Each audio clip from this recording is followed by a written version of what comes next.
कहीं ना कहीं पिछले दरवाजे से आरएसएस ही इस देश के ऊपर शासन कर रही है। और आरएसएस ही हमारे देश का तिरंगा का अपमान करती थी। क्या हिंदू मुस्लिम से ना झिके, हिंदू मुस्लिम की जाति से ना झिके, अब किसान को भी जाति बना के राजनीति करोगे?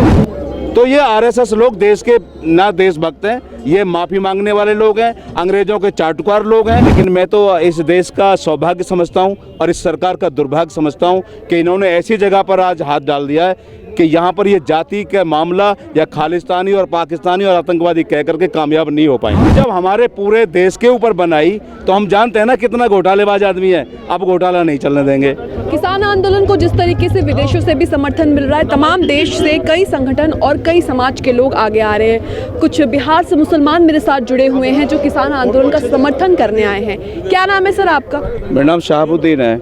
आज जिस तरीके से आप समर्थन करने आए हैं, जिस तरीके से विदेशों से समर्थन आ रहा है, ट्वीट हो रहे हैं, उससे जिस तरीके से अक्षय कुमार, अजय देवगन जवाब दे रहे हैं उनको, क्या लग रहा है आपको? आप भी समर्थन करने आए यहाँ पर? बिल्कुल, देखिए ठीक है। जो देखिए, जब किसी घर में कोई कलेश हो जाएगा और जब वो बात घर में संभाली नहीं जाएगी तो उस घर के खराब होने की जिम्मेदारी किसकी है?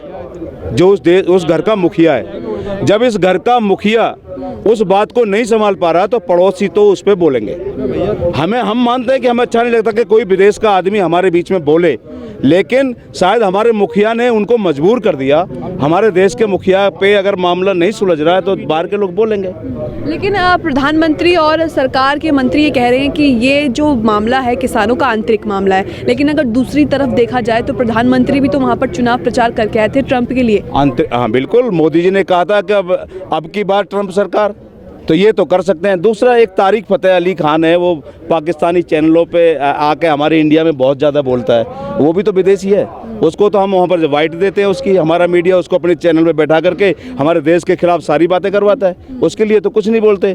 दूसरा, अक्षय कुमार ने तो यहाँ से अपनी वो जो सदस्यता वो भी रद्द है उसकी, वो भी विदेशी है, वो ही क्यों बोल सकता है? और अभी अर्नब गोस्वामी की इतनी सारी पोल खुली थी, इतने सारे चैट जो व्हाट्सएप के पकड़े गए थे, उसमें तो एक भी चर्चा नहीं है। उसने क्या नाम है उसका, लड़की का जो उसने जिसने अभी ट्वीट किया, रिहाना ने ट्वीट क्या कर दिया? उसने छोटी सी बात की थी, भाई किसान का, अगर किसान गलत है तो किसान को बता दो, सरकार गलत है तो सरकार को बता दो। क्या गलत कह दिया उसने? लेकिन रिहाना के ट्वीट के बाद अचानक से बॉलीवुड स्टार नींद से जाग गए और एक के बाद एक ट्वीट करने लगे, वो भी सरकार के पक्ष में। तो इनसे करवाया जा रहा है या ये खुद कर रहे हैं? नहीं, ये तो हमें नहीं पता जी। देखो ना, हमें उसका पता है कि वो है कौन। मैं तो उसको अभी नाम आया उनका यहाँ तब हम जान पाए, नहीं तो हम जानते भी नहीं थे। लेकिन हमें इतना जरूर पता है कि जब घर में कलेश होगा तो बाहर के लोग बोलेंगे। ये बात तो हमारे मुखिया को चिंता करनी चाहिए। अच्छा, जिस तरीके से यहाँ पर किलेबंदी को तब्दील कर दिया गया है, पूरे धरना स्थल को लगातार यहाँ पर कीले गाड़ दी गई हैं और बैरिकेटिंग कर दी गई है, ऊपर फेंसिंग भी कर दी गई है, कंटीले तार लगा दिए। किसानों के साथ इस तरीके का रवैया आप कैसे समझ रहे हैं इसे? ये बहुत ही दुर्भाग्यपूर्ण है कि इस कृषि प्रधान देश में, जबकि ये देश कृषि प्रधान देश माना जाता है, विश्व में और कोई देश ऐसा नहीं है जिसको कृषि प्रधान कहें, और उस देश के अंदर कृषकों की, किसानों की ये दुर्गति और उनके साथ इस तरह का बैरिकेटिंग करना, ये अपना आप में बड़ा दुर्भाग्य है। और बहुत बड़ा पछतावा शायद हो रहा होगा हम जैसे उन लोगों को जिन्होंने इनको अपना वोट दे करके सीट पे बैठा दिया। शायद आज हम अपनी गलती का महसूस कर रहे हैं। बाहर के लोग, आंदोलन के बाहर के लोग बातें करते हैं कि ये आंदोलन तो किसानों का है, फिर मुसलमानों का क्या काम? मुसलमान क्यों उसमें समर्थन कर रहे हैं? उनको क्या जवाब देंगे? मुसलमान किसान नहीं होता? किसान की कोई जाति है क्या भैया? मैं अभी 1 मिनट मैडम, आपको मैं अभी प्रमाण दिखाता हूँ। इसको दिखा देना उनको जो ऐसी बातें करते हैं। इसलिए मैंने आपसे पूछा। ये लो, मेरे सारा दिखाना या मत दिखाना, ये जरूर दिखा देना उनको।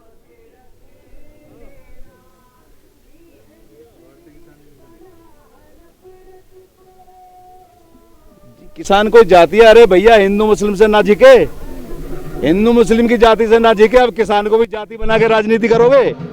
इस देश का हर आदमी किसान है। और दूसरी बात तो यह है कि किसान को आंदोलन जोड़ने से एक सीमित कर देने वाली बात है। ये आंदोलन किसानों का तो बहुत कम है, ये जन आंदोलन है, ये मजदूर का आंदोलन है। जो आदमी इस देश के अंदर रोटी और अन्न खाता है दुनिया में, ये उन सब का आंदोलन है। ये तो इस आंदोलन को छोटा करने का प्रयास, कभी खालिस्तानी, कभी चाइना का सपोर्ट, कभी पाकिस्तान का सपोर्ट करके सारे तरह की बातें करते हैं। मैडम, किसान की कोई जाति नहीं, आप भी जानते हो ना। किसान जाति होती है कोई? किसान कोई जाति नहीं है, किसान सब लोग हैं और ये देश कृषि प्रधान देश है। यहाँ अगर किसान की नहीं चलेगी तो इस देश पर सत्ता नहीं कर पाएगा कोई भी। आपको क्या वजह लगती है सरकार पीछे नहीं हट रही है? इतने विरोध प्रदर्शन के बाद इतने किसानों की शहादत हो गई है, अभी तक जो भी सरकार ने नीतियाँ या कानून बनाए हैं अभी तक पीछे नहीं हटी है सरकार। सरकार का पीछे न हटने का कारण मैं एक बात समझ पाया को, ये अपना रिजाइन लेटर उन रईसों को दिया है, अडानी अंबानी और जितने लोग हैं जिनके साथ इन्होंने पैक्ट किया ना कृषि का, ये अपना रिजिग्नेशन उनको सौंप दिया उन्होंने। अगर वो यहाँ आता है तो वहाँ से जाएगा और जो यहाँ वहाँ जाएगा तो यहाँ से जाएगा। ऑलरेडी प्रधानमंत्री का जाना तय हो गया है, इसलिए वो जो ना यहाँ कोई बात कर ही नहीं पा रहे हैं और वो इसीलिए अपने रवैये पड़ा हुआ है, क्योंकि ये बात मुझे लगता है उसके हाथ में अब रही नहीं है। जिस तरीके से मोदी सरकार के खिलाफ विरोध प्रदर्शन हो रहा है, उनके कानूनों के खिलाफ हो रहा है, क्या लग रहा है आपको सरकार पीछे हटेगी या नहीं हटेगी? क्योंकि CNRC में भी तकरीबन 1 साल विरोध प्रदर्शन चला और उसके बाद भी ठंडे बस्ते पर डाल दिया गया। देखिए, ये जो अब से पहले जितने आंदोलन हैं मैडम, अब से पहले जितने आंदोलन ने धर्म के आधार पर बांट करके आंदोलनों को कमज़ोर करने का काम किया है, लेकिन मैं तो इस देश का सौभाग्य समझता हूं और इस सरकार का दुर्भाग्य समझता हूं कि इन्होंने ऐसी जगह पर आज हाथ डाल दिया है कि यहाँ पर ये जाति का मामला या खालिस्तानी और पाकिस्तानी और आतंकवादी कह करके कामयाब नहीं हो पाएंगे।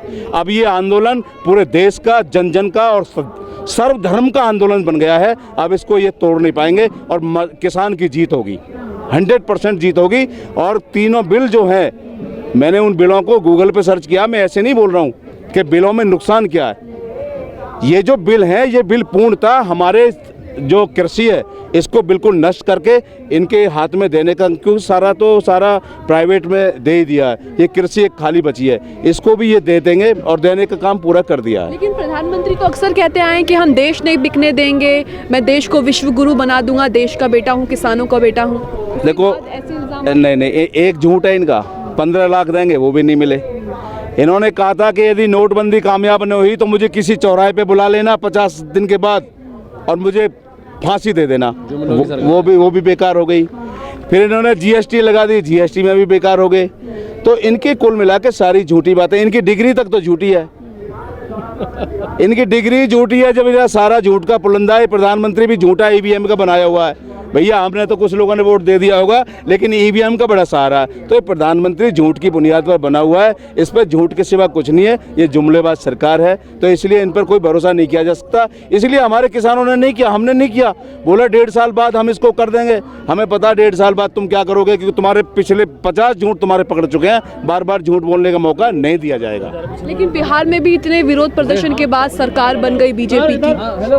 एक बात बताओ, सरकार बनी वहां पर तुरंत, जबकि विधानसभा में MLA को सर्टिफिकेट तक दे दिया। किसान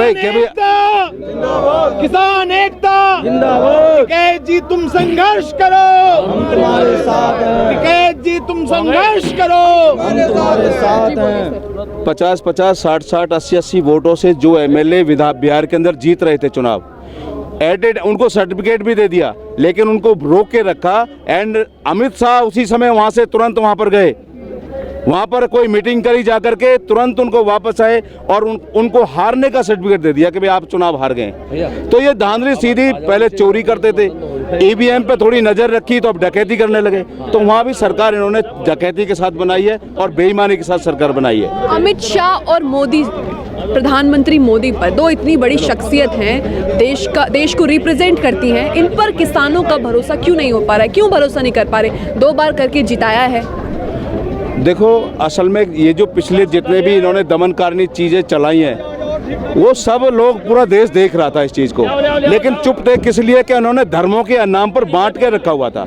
NRC में भी जो कानून था उसको सब जानते हैं। 2016 में जो अमेंडमेंट इन्होंने किया, उस अमेंडमेंट के कारण जो एक विशेष जाति को इन्होंने छोड़ा था कि भाई उस जाति को यहाँ पर जो नागरिकता नहीं मिलेगी, ये 2016 का अमेंडमेंट था।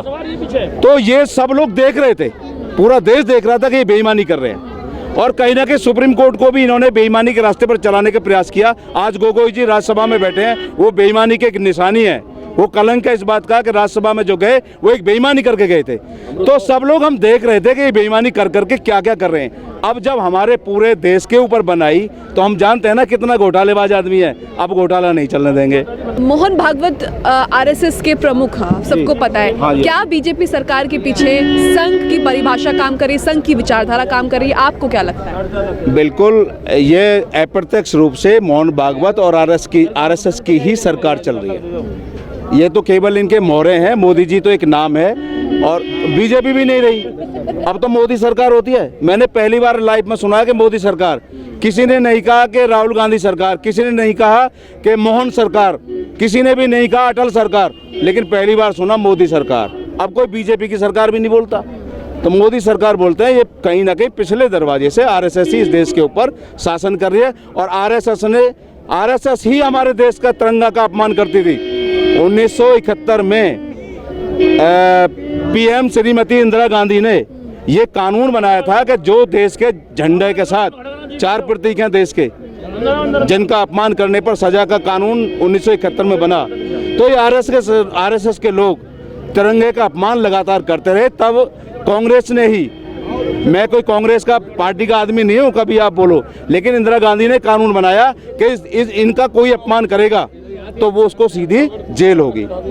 तो ये आरएसएस लोग देश के ना देशभक्त हैं, ये माफ़ी मांगने वाले लोग हैं, अंग्रेजों के चाटुकार लोग हैं। इन्होंने जब हमारे देश में हम आंदोलन जो आज़ादी का चल रहा था उस समय भी इन्होंने अंग्रेजों के साथ मिलकर काम किया था और आज उन्हीं लोगों के हाथ में ये सत्ता आ गई है गलती से। आपके इस विरोध प्रदर्शन का असर 2024 में प्रधानमंत्री की कुर्सी पर दिखेगा?